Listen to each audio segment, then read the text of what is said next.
Talaja police દ્વારા રાત્રિ checking હાથ ધરવામાં આવ્યું હતું। ગત રોજ તારીખ 27/12/2024ના રોજ તળાજા પોલીસ સ્ટેશનના સ્ટાફ દ્વારા મહુવા ચોકડી ખાતે મોડી રાત્રે અવરજવર કરતા વાહન ચાલકોનું ચેકિંગ કરવામાં આવ્યું હતું અને નિયમોનો ભંગ કરતા વાહન ચાલકોને દંડ પણ આપવામાં આવ્યો હતો।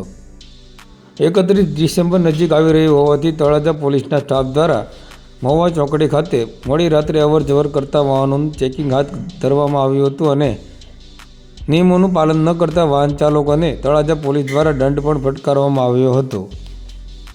આ કામગીરીના તળાજા પોલીસ સ્ટેશનના પીઆઈ ધામા સહિત તળાજા પોલીસ સ્ટેશનનો સ્ટાફ મોટી સંખ્યામાં ઉપસ્થિત રહ્યો હતો।